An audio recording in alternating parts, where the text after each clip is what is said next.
নদীটা এখন একদমই পরিষ্কার। গমের শীষের সাথে গরুর খোয়াবের মিল রয়েছে। 60টি সতেজ শীষ হচ্ছে মোটা তাজা গরু, এবং শুকিয়ে যাওয়া শীষগুলো হচ্ছে শুকনো গরু। আমি পরপর 2 রাত ভিন্ন আকৃতির খোয়াব দেখলাম।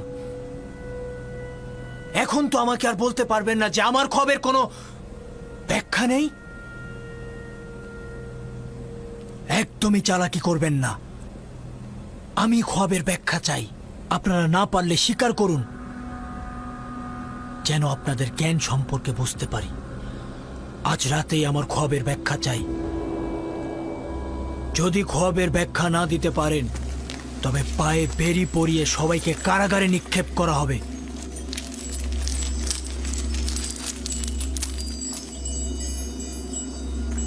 সন্দেহ নেই যে আপনার খোয়াবের যথেষ্ট ব্যাখ্যা রয়েছে, কিন্তু এরা তা দিতে পারছে না। তাহলে উপায়টা কি? যদি ব্যাখ্যা করতে না পারে, রাস্তা তো আছেই। আমুনের খাদেমগণ এবং খোয়াব বিশ্লেষণকারীদের অহংকার চূর্ণ করার দারুণ একটা সুযোগ। আপনি আপনার খোয়াবের ব্যাখ্যা তাদের কাছ থেকে আদায় করে নিন। আমিও আশা করছি তারা খোয়াবের ব্যাখ্যা দিতে পারবে না।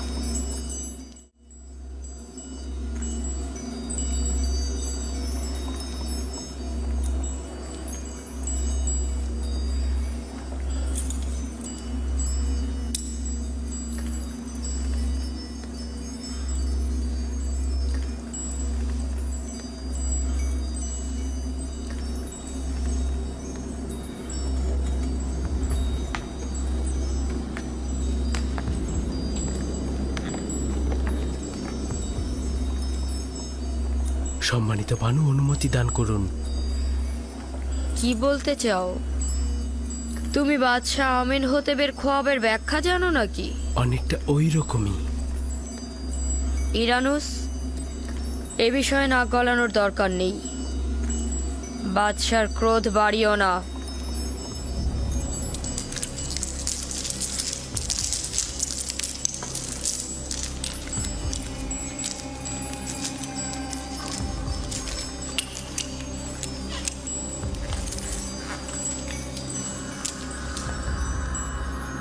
কিছু কি বের করতে পারলে? এই খোয়াবের ব্যাখ্যা খুবই মুশকিলের কাজ। যেহেতু আমরা নিজেরাই বুঝতে পারছি না, তবে ব্যাখ্যা করব কি করে? জনাব, আমাদেরকে আরো 1 রাত সময় দিন।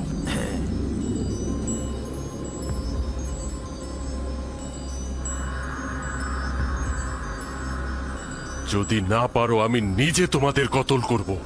তোমরা আমাকেও আমুনকে লজ্জায় ফেলে দিলে।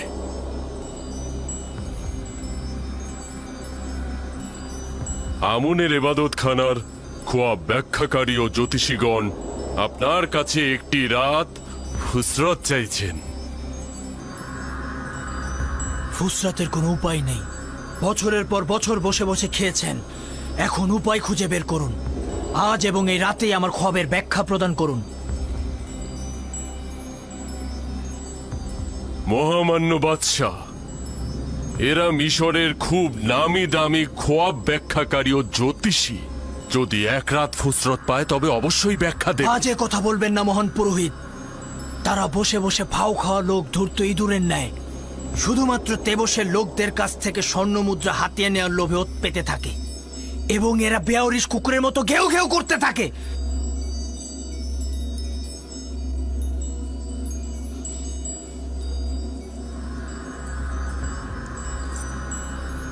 আপনি আবারও উত্তেজিত হয়ে যাচ্ছেন। এটা আপনার বিমারির জন্য খারাপ হতে পারে। আজ হয় তারা ব্যাখ্যা দান করার জন্য মুখ খুলবে, না হয় কুকুরের ন্যায় দৌড়ার আঘাতে জর্জরিত করব। জনাব অজ্ঞামোহর, সতর্ক থাকুন। আজকে কেউ আমার আঘাত থেকে নিরাপদ নয়। এদের পক্ষ নেবেন না।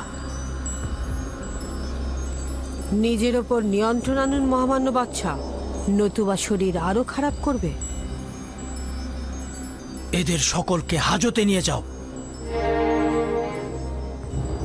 ওই সময় আজাদ হবে যখন আমার খবের ব্যাখ্যা দিতে পারবে।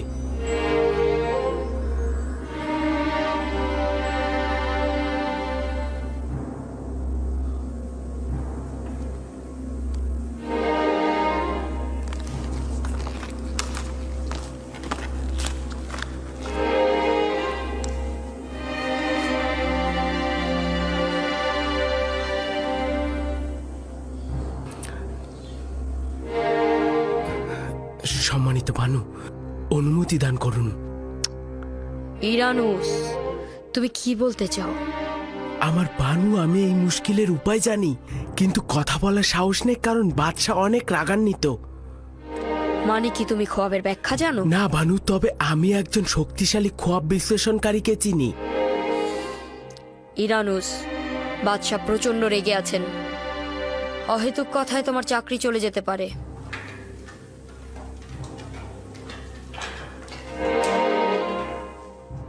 আমার বিশ্বাস রয়েছে যে সে খোয়াবের মুশকিল আসানের উপায় খুঁজে পাবে। আমার ভানু, আমি অনুরোধ করছি, আমাকে অনুমতি দিন।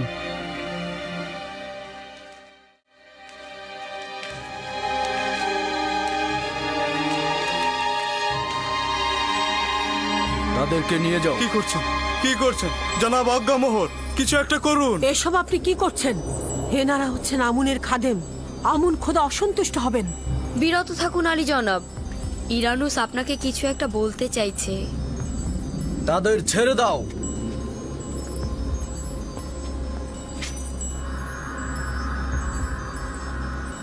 বলো ইনারুস, আমি শুনছি। আমি মহামান্য বাদশার মুশকিল আসানের জন্য একটা পথ জানি। তুই আমার খোয়াবের উপায় জানিস? জি আলী জনাব।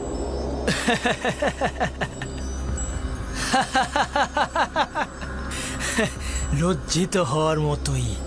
যান, নিজেদের নীল নদে ডুবিয়ে মারুন। আমুন মন্দিরের জাদুকর ও খোয়াব বিশ্লেষণ কারিগর নিশ্চুপ হয়ে দাঁড়িয়ে আছে, আর ওই সময় আমার সাক্ষী কিনা আমার জন্য উপায় খুঁজে পেয়েছে। বল।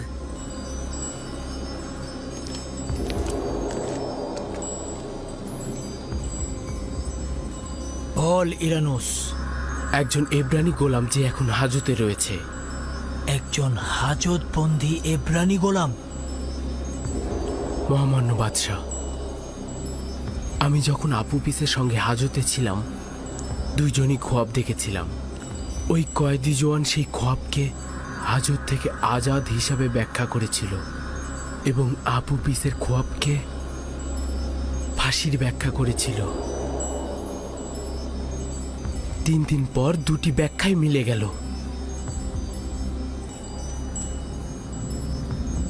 ইরানুস, তুই কি জানিস বাদশার সাথে ঠাট্টা মশকরার ফল কি হতে পারে? নিশ্চিত থাকুন আমার প্রভু, নিশ্চিত থাকুন। ও কি বলছে পুতিফার? পুতিফার,